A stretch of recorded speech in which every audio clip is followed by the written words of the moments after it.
Muy buenas noches. Buenas noches, Buenas doctor. noches, doctor. Noches, doctor. Están Buenas viendo, noches. ¿no? Están viendo la pantalla. Muy bien, aquí nos quedamos, me parece. Sí, ahí nos quedamos, doctor.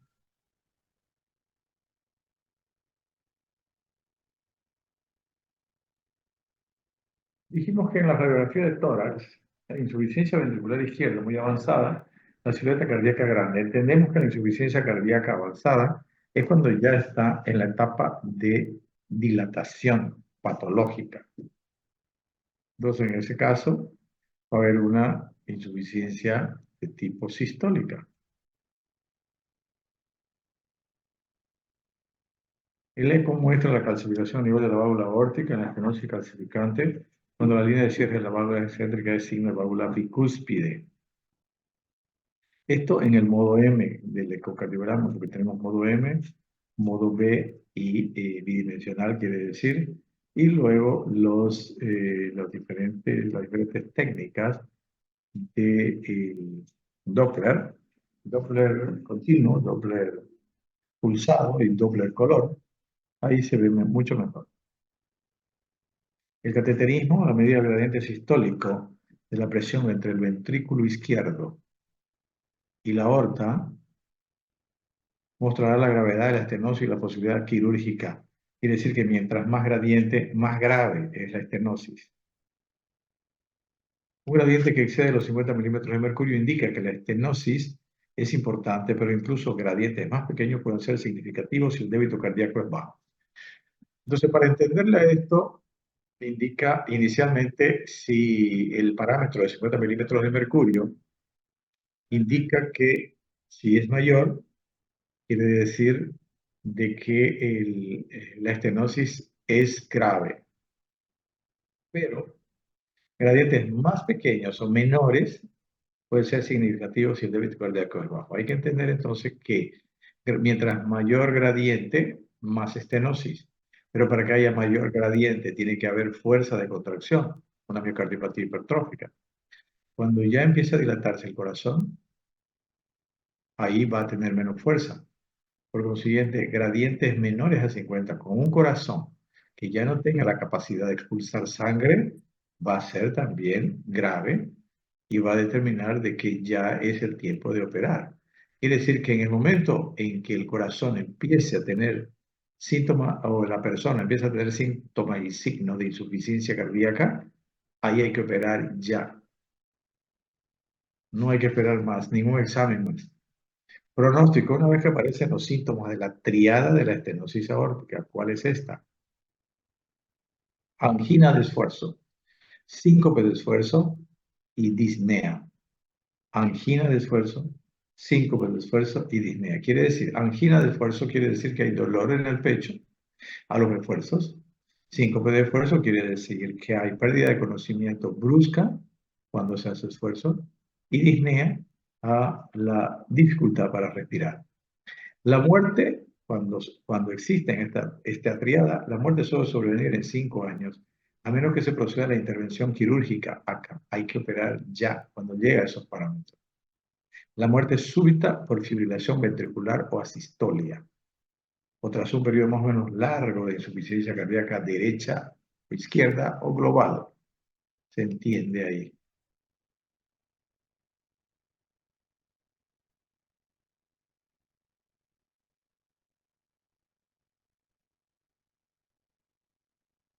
Los casos de estenosis aórtica congénita, no, ya vimos, ya dijimos que no los vemos.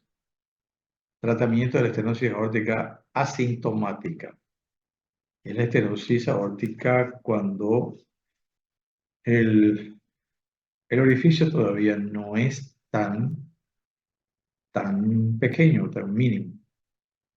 Se hacen controles periódicos con ecocardiograma y hay que explicar la enfermedad al paciente para que eh, la, el trastorno no progrese muy rápidamente o no tenga otras complicaciones.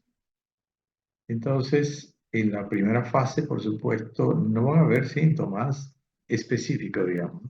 La persona puede tener cansancio, grandes esfuerzos, palpitaciones, pero muchas veces no se le da importancia a eso. Es necesario hacer profilaxis antibiótica para la endocarditis infecciosa porque es una válvula deteriorada. Todas las válvulas deterioradas van a producir o van a tener la posibilidad de complicarse con una endocarditis infecciosa que ataca la válvula, en este caso directamente la bacteria, no como en la fiebre reumática que solamente es un proceso inmunológico a nivel valvular. Y en la estenosis aórtica sintomáticas, el recambio valvular es lo que se impone. Claro que si hay, digamos, síntomas de síncopes, de angina de esfuerzo, disnea, hay que hacer un tratamiento sintomático en lo posible. Puede hacerse tratamiento con betabloqueadores, principalmente para disminuir el gasto de oxígeno, siempre que no disminuya tanto la fuerza de contracción, porque nos va a llevar ya a una insuficiencia cardíaca sistólica. Diuréticos también se puede usar, pero en esta etapa es cirugía, no hay vuelta. Entonces ahora vamos a ver insuficiencia aórtica.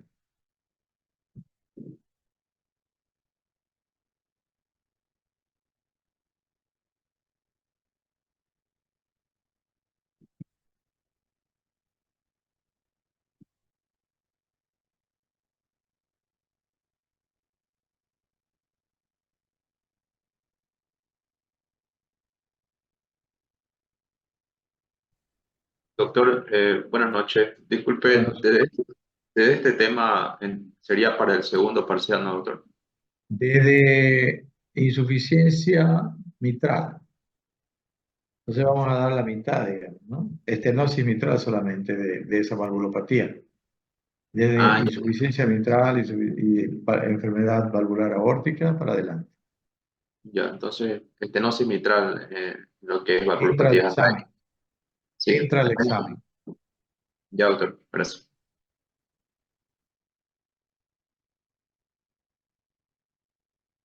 Insuficiencia aórtica, etiología y tipos anatómicos. ¿Por qué causa? ¿Por qué se produce la insuficiencia aórtica? Se debe a la incompetencia de las válvulas sigmoideas aórticas que son incapaces de impedir que la sangre refluya desde la aorta al ventrículo izquierdo, la mitad era del ventrículo izquierdo al aurículo izquierdo, en el momento de la diástole cardíaca. La causa puede ser por enfermedad primaria valvular de la pared aórtica o de ambas. En la insuficiencia mitral era en la sístole ventricular, aquí es en la diástole. Tipos. La primera causa que vimos fue la de origen reumático, que es inflamatoria. 80% de los casos son de este tipo y se produce por la retracción y distorsión de las valvas. Puede presentarse aislada, pero a menudo se acompaña de cierto grado de estenosis. Siempre es mixta, generalmente. Frecuentemente se combina con valvulopatía reumática mitral. Lo mismo que dijimos para la estenosis, lo mismo que hablamos en la valvulopatía mitral. La lesión, en contraste con la estenosis, solo estaría presente en los primeros brotes de fiebre reumática, pero puede descubrirse a cualquier edad, desde la adolescencia, a los 30, 40 años. Es más frecuente en el hombre que en la mujer, no suele clasificarse, pero sí predispone a la endocarditis bacteriana. ¿Por qué insistimos en que, igual que en la insuficiencia mitral, puede ya tener clínica en los primeros brotes de fiebre reumática o después del primer brote? Porque en relación con la estenosis necesita un tiempo para poder cicatrizar, sería el término, o para poder, después de la inflamación, producir tejido conjuntivo, endurecerse la válvula y provocar la disminución de la luz de la válvula. Entonces, eso demora, eso tiene un tiempo. En cambio, la insuficiencia es inmediata. No, pues, no coapta bien las valvas y ya es una insuficiencia por un proceso inflamatorio agudo, ¿no? Otra causa de insuficiencia a la otitis sifilítica o enfermedad de Hodgson Es una de las últimas etapas de la sífilis, que ustedes ya conocen, es una enfermedad infecciosa, que hay poco, pero últimamente ha aumentado un poquito, porque responde muy bien a la penicilina. Se produce por dilatación del anillo valvular, pero además del tejido de granulación prolifera entre las inserciones de las valvas y estas se engruesan en sus bordes libres y se retraen sobre sí mismas. Los orificios coronarios pueden ocluirse por el tejido de granulación o cicatrizal y no se produce calcificación. En este caso, entonces, hay un proceso que existe en la valvular y también un proceso inflamatorio. Y además, si de la válvula hay un trastorno de la pared aórtica, hay una dilatación del anillo aórtico. Es por eso que se produce la insuficiencia. A veces también este proceso inflamatorio con granulación, como si fuera un proceso normal de cicatrización, va a ocurrir también los orificios coronarios y no se produce calcificación. La congénita, dijimos, solamente vamos a tratar esta. Puede verse la siguiente: válvula aórtica bicúspide. La endocarditis bacteriana suele insertarse sobre válvula aórtica bicúspide o conexión reumática y la insuficiencia valvular depende de su tendencia a la destrucción valvular. Por esto es importante la válvula aórtica bicúspide, ¿no? Porque es una válvula anormal, digamos. No, a pesar de que es frecuente, no es lo más común. La válvula aórtica tiene que ser tricúspide. En cambio, hay un porcentaje importante de personas que tienen válvula aórtica bicúspide y que no solo por eso, sino porque hay mayor trauma al salir la sangre, golpea más la válvula, va a haber una reacción inflamatoria leve, digamos, pero que va a ocasionar la mayor predisposición a enfermar la válvula de endocarditis bacteriana. También en la hipertensión arterial prolongada y la aterosclerosis puede ocasionar una ligera insuficiencia aórtica.